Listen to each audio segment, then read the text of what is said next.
how deep is love, how rich is mercy, how high is love, how sure is wisdom, and all the things He gives to me. So I will proceed with every breath, for He has rescued me from certain death. And now there's nobody I rather give. Let His glory shine, my mind was here.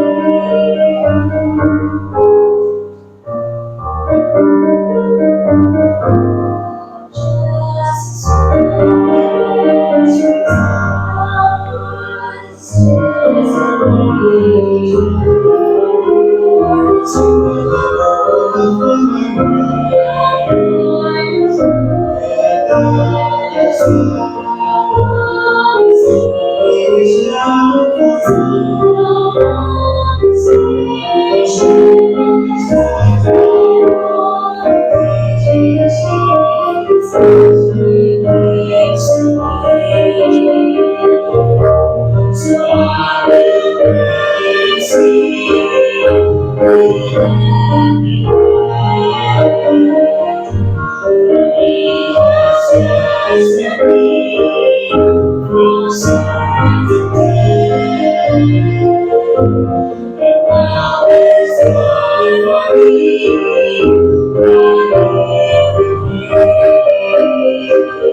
So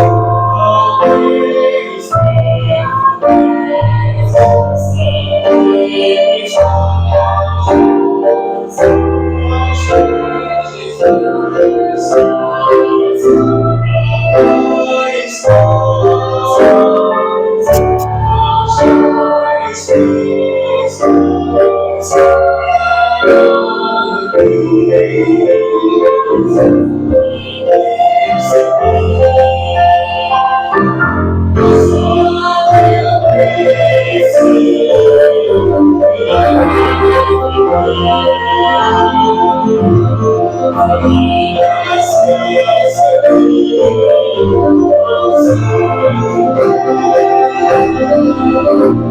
And now there's nobody like every breath. Oh, let His glory shine in atmosphere. Always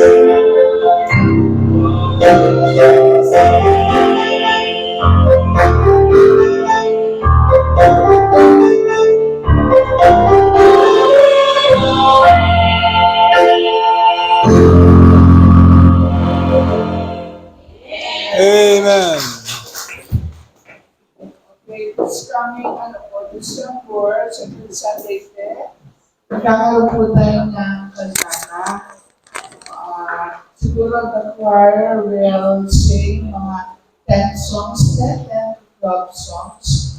Pray natin si Ate May kasi nilagdag sa ngayon. Ano po? Ano po natin doon, let us help. As we can invite visitors po. At sa Sunday po pala, speaker po natin si Pastor Jason. Pastor Jason. Actually, siya po yung binibisita namin dati at kabataan niya na nagtatago.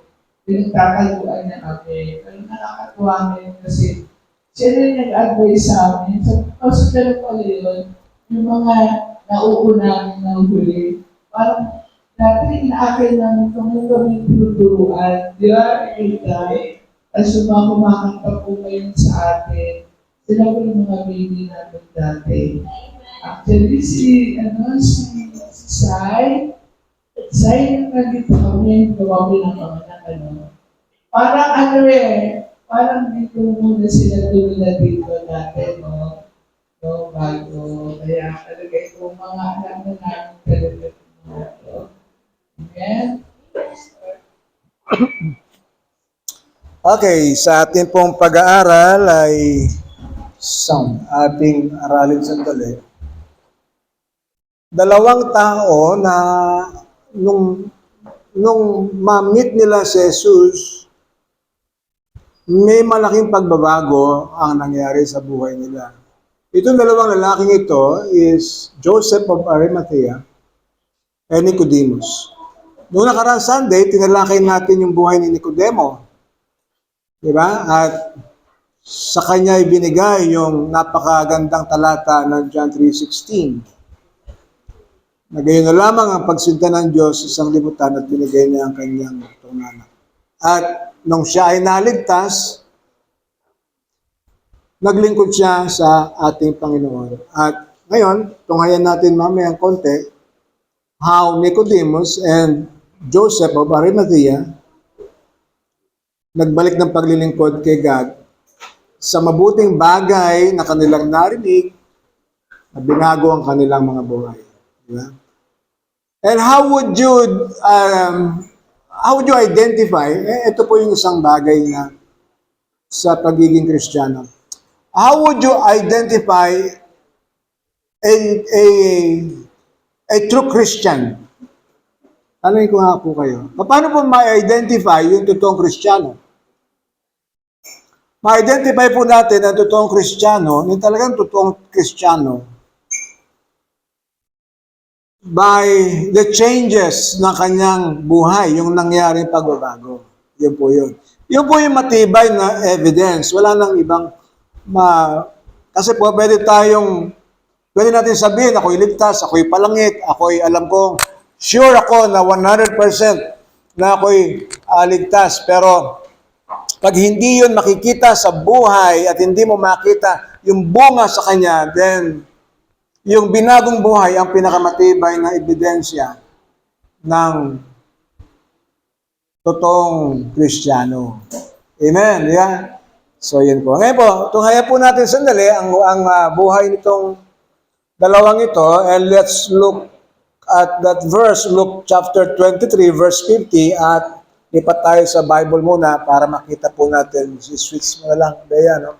At tingnan natin ang ilang mga bagay. Meron lang pong 7 na bagay na nakita ko sa buhay po ni Nicodemo, sa buhay ni Joseph of Arimathea. At tingnan natin, nagbasahin natin sandali mula dyan sa verse 50. Pwede mo atrasan sandali sa 49. Tingnan natin yung 49. Baka may namis akong talata dyan sa 49. Okay, go tayo sa 50. Sa verse 50 po, ang sabi dito is that, at narito ang isang lalaking nagngangalang Jose or Joseph sa English, na isang kasangguni, isang lalaking mabait o mabuti at matuwid. English yung mga para yung outline ay English. So sa English po, and behold, there was a man named Joseph, a counselor, and was a good man and just. Ngayon, tingnan natin ang description. Sino ba itong si Joseph of Arimathea? Number 1, ang sabi rito, he was a good counselor. Okay? Counselor.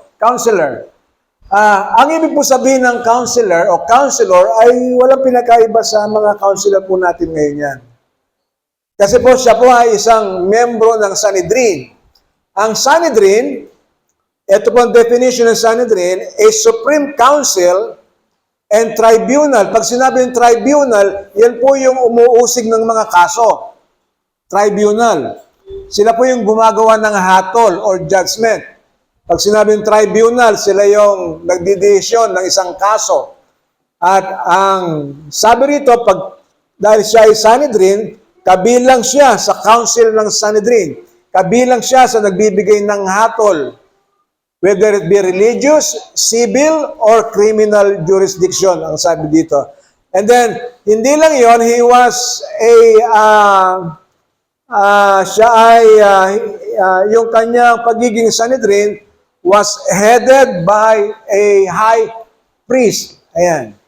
Siya po ay pinangungunahan ng high priest. So sa mga tuwid, ito po si Joseph ay kabilang sa konseho. Kumbaga sa atin ngayon, konseho, okay? At isa siya sa mga nagbababa ng mga hatol kung merong criminal case, kung merong religious case, at kung merong mga civil disagreement, sila yung nagbibigay ng mga decision. Okay? At dyan sa verse 1, makikita natin, sa verse number 2, no? Sa verse 50 pa rin, sabi, atas ng konti, he was a good man and just. Alam niyo po, si Nicodemo, he was also a good man and just, pero kinakailangan pa rin siyang ma-born again. So, hindi lahat ng good man, hindi lahat ng just o matuwid ay diretsong langit. They have to encounter Jesus Christ. They have to be born again. They have to be renewed. They have to be, i-revert yung kanilang patay na espiritu. They have to be born again. Kaya hindi po garantiya yung pagiging mabait mo o magiging matuwid mo na ikaw ay palangit. Okay? So, isa lang itong qualification ni Joseph that he was a good man. So, that's number 2. He was a good man and just. Pero hindi po yun ang qualification. But sinasabi ito ng Biblia just to tell us na itong pagiging good and just is not a requirement para ikaw ay dalhin ng Panginoon sa langit. Okay? Ang requirement is that you must be changed and you must be renewed at kailangan merong spiritual renewal ang isang Kristiyano. And then pangatlo, he did not follow the crowd for the sake of Jesus. Sa verse 51, basahin nga natin sa English, sa Bea, tingnan natin sa verse 51, at basahin natin, the same had not consented to the counsel and deed of them. Gusto nilang hatulan si Kristo about his doing, about yung mga ginagawa niya dun sa lugar nila. And so, hindi siya pumayag, hindi siya, kung may nagkaroon man ng botohan na paalisin si Kristo at hatulan siya, ay hindi siya sumang-ayon. For the sake of Jesus, di ba? For the sake of God, ay hindi siya umayon sa crowd. Di ba?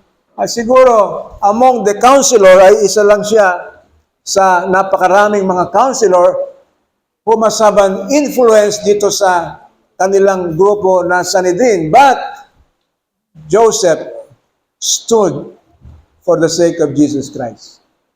Yan. At gaano ba tayo naninindigan kay Lord when it comes to, di ba, sa ating Panginoon? He stood for what is right. At hindi lang yun, pang-apat, he waited for the kingdom. He waited for the kingdom. Ang ibig sabihin ng waited for the kingdom, let's go to verse 51. Tingnan natin sa 51. Okay? At ang sabi sa bandang gitna, and was of the Arimathea, a city of the Jew, who also himself waited for the kingdom of God. Anong ibig po sabihin nito that he waited for the kingdom of God? Ang ibig po sabihin nito that he is waiting, siya po ay umaasa, hindi lang umaasa, but he is, yung kanyang pag-asa na yung paghahari ni Kristo ay dumating. Alam niyo ba yung Lord's Prayer, ng model prayer, kabisado niyo pa ba yung Our Father, who art in heaven, hallowed be thy name, thy kingdom come, thy will be done. Yung praise doon na thy kingdom come. Ito yung hinihintay niya, that the kingdom of God would come in their time. He was waiting for God. Naghihintay. He was anticipating na dumating ang paghahari ng Diyos during His lifetime. So, ganun siya, nag-expect sa ating Panginoon. Then, number 5, ito pa lang si Joseph was also a disciple. In Matthew chapter 25, lipat tayo sa Mateo 27, talatang 57. Let's look at verse 57. Ang sabi rito, nang hapon ay dumating ang isang mayamang mula sa Arimatea. So si Joseph pala, hindi lang siya good, hindi lang siya just, ang sabi dito, he was rich. Mayaman siya. Pero mo, kung di ka mayaman yung mausoleo mo, paggamit mo kay Jesus. At yung mausoleo niya, nakaukit sa bundok. Bato. Diba? At malaking bato ang takip o pintuan ng kanilang mausoleo.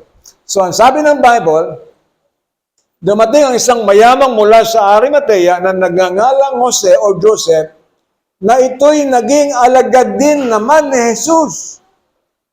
So sa mga tulad, ito pong si Joseph ay isang alagad ni Jesus. Ibig sabihin, siya ay tagasunod ng ating Panginoong Jesucristo. Okay? Siya ay tagasunod ng ating Panginoong Jesucristo. Kaya pala, kahit siya ay kabilang sa Sanhedrin na umuusig kay Kristo, hindi siya sumasang-ayon sa mga hatol at plano ng mga Sanhedrin. Bakit? Siya pala'y alagad din naman ni Jesus. So yun po yung ilang mga karakteristik ni Joseph. At yun po yung panglima nasa ating outline. At kung babasahin natin ito sa chapter 19 ng John, look at John 19 verse 38.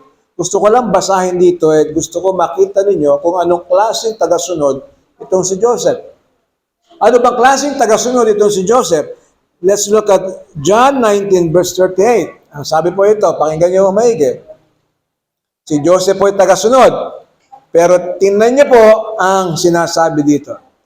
And after this, Joseph of Arimathea, being a disciple of Jesus, but secretly,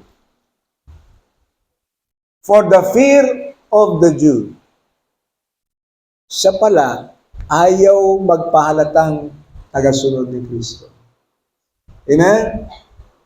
Ganyan ba tayo? Hoy, huwag mo sabihin Christian ako ha. Pag nalaman, di ba? Huwag sabihin. Ang problema, tagasunod ka, talaga bang tagasunod dito? Kasi kung tagasunod ka, ipapahayag mo si Kristo.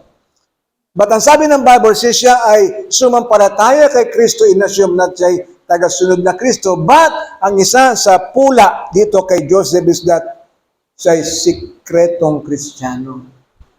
Pag mo sasabihin Kristiyano, bakit?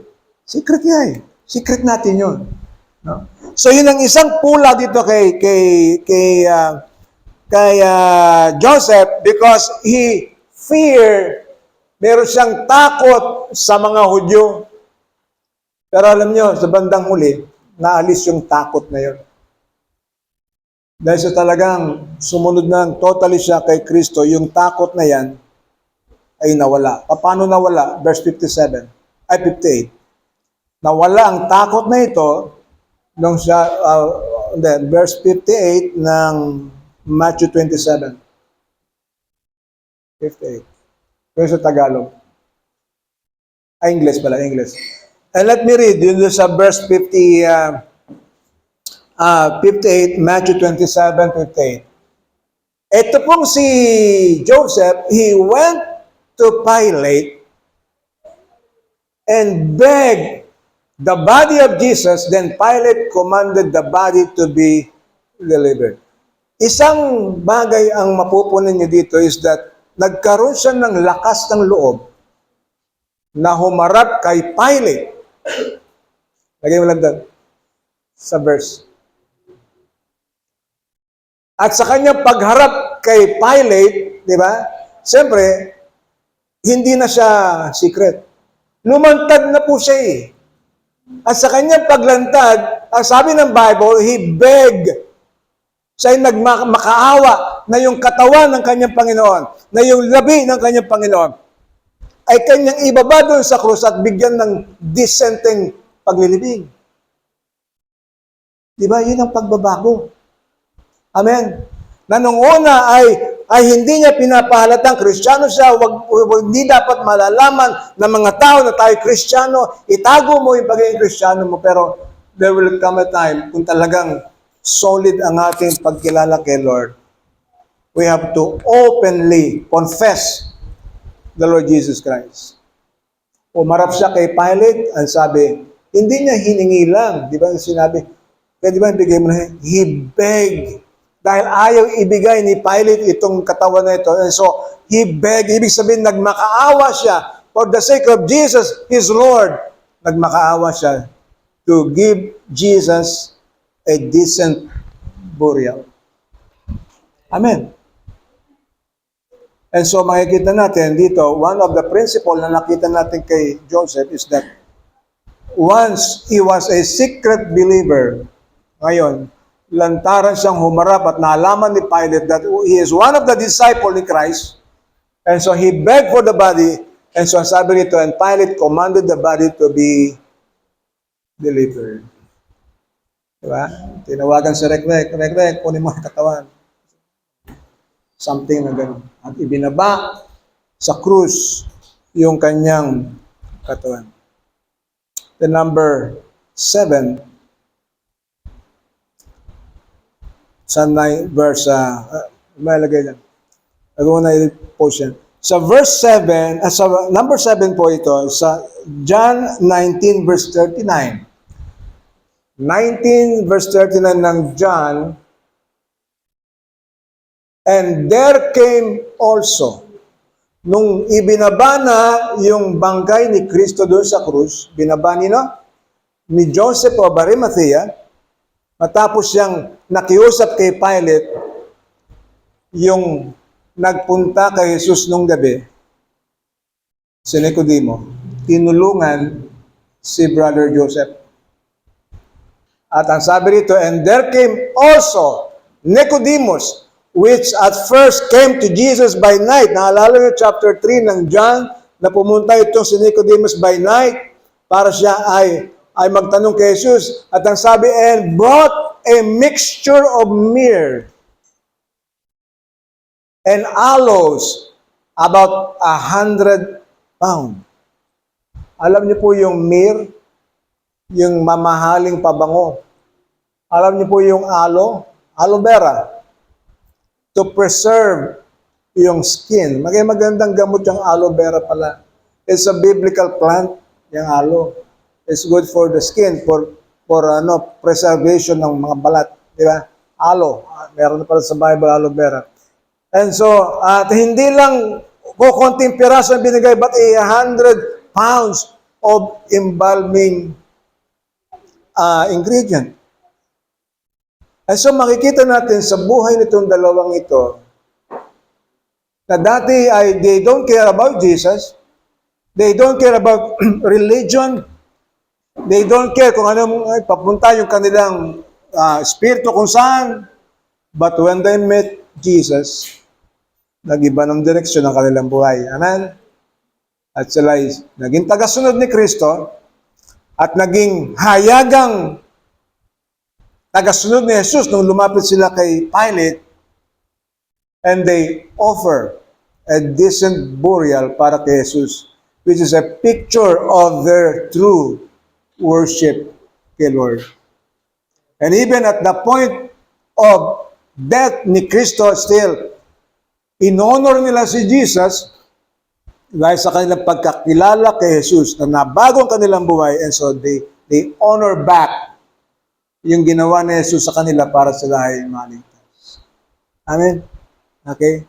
At ito pong dalawang taong ito, when they met Jesus Christ, they changed their lives. Nagbago ang kanilang buhay. At gusto ko lang kayong tanungin, si Jesus ba meron pa rin bang influensya sa buhay natin? Araw-araw ba, nababago pa rin ba tayo katulad itong dalawa? Kasi nung una, nahiya-hiya pang Kristiyano ito si Nicodemo, di ba? Pero kung tutuusin, meron siyang katungkulan sa lipunan. Counselor siya, sa Sanhedrin siya. Siya ay humahatol ng mga kaso, and yet, he was so ashamed at first na ilantad ang kanyang sarili sa mga tao. Pero when Jesus Christ died, he begged for the body. At makaawa siya na yung katawan ng kanyang Panginoon ay kanyang kunin at ilibing sa kanyang libingan na inihahanda niya para sa kanya. And yet, ipinagamit niya kay Lord yung kanyang musileo. Amen? Meron bang pagbabago sa buhay natin?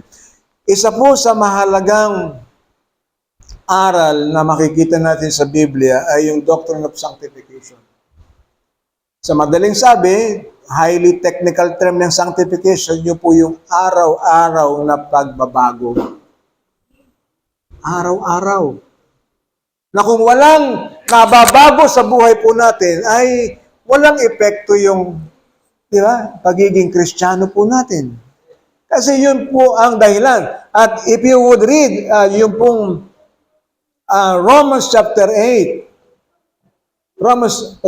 tingnan mo nga, and then we will close dito. Romans 8 verse 29 and 30, Romans 8, ang sabi rito, to whom He did foreknow, kilala tayo ng Diyos, bago pa man ang lahat.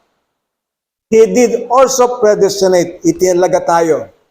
Saan tayo tinalaga? Yung kanyang nakikilala, foreknowledge, ay kanyang pinipredestinate, itinatalaga saan? To be conformed to the image of His Son. Tayo itinalaga upang yung imahen ni Kristo ay makita po sa atin. Amen. Yun ang dahilan because in the garden, doon po sa halamanan ng Eden, ang sabi ng Diyos dito kay Adam, gawin natin ang tao ayon sa ating wangis. Gawin natin si Adam ayon sa ating image. Ang tinutukoy pong image doon sa Genesis ay yung image ni Christ. Gawin natin si Adam sa image ni Kristo. Yun nga lang, naiwala ni Adam yung imahe na ito, inagaw sa kanya ng dyablo, binigyan siya ng kasalanan, siya nag-disobey. And so sa panahon natin ngayon, ibinabalik yung imahe na yan kay Kristo. Kung ikaw ay Kristiyano, tagasunod ni Kristo, ang kanyang layunin ay hindi lang ikaw ay italaga to be conformed. Ano ba yung conform sa Tagalog? Para umayon sa wangis ng kanyang anak na si Kristo. Kaya yung iniwala ni Adam na wangis ng Diyos kay Adam, kay sa tao, ibinabalik ngayon ni Kristo yung wangis ng Diyos sa atin. Yun ay nakatalaga. Itinalaga tayo na yung wangis ng kanyang anak ay mapunta po sa atin. Yan po ang tawag natin dyan ay pagbabago. No? Yung karakter ni Kristo ay unti-unti na mapa sa atin. Kumbaga, maging kamukha natin, kahawig natin si Kristo sa kanyang kabanalan at kabaitan at katuwiran. Amen. Yun ang gusto ng Panginoon. And how about, meron na bang nabago sa buhay natin? At kung meron po ay naobserbahan mo rin yan, ikaw makakapagsabi sa sarili mo yan na unti-unti ba yung wangis ng anak ng Diyos ay nakikita mo sa iyong buhay. Nakikita mo ba sa iyong buhay yung bunga ng Espiritu Santo na sinabi sa Galatians 5:22. Amen? Kasi yun po ang lahat ng layunin. Doon lang nakalagay yung talagang layunin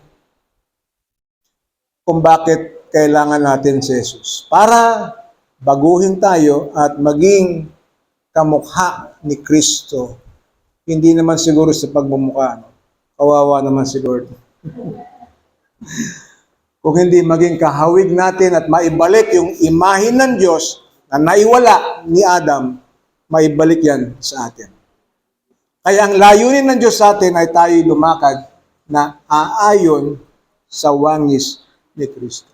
Ang tanong, kawangis mo na ba si Kristo? Hindi pa, Pastor.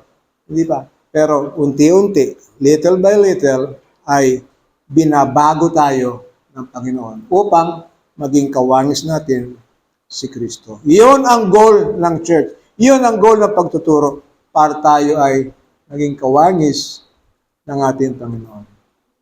Amen? Pwede ba tayo natin tumayo at tayo manalangin? Let's thank God. Dahil ang Diyos ay ang siya lamang pwedeng magbago sa ating mga buhay. Tayo po yumuko, tayo po yung manalangin. Let's pray. Chris, Let's pray. Lord, kami po ay lumalapit po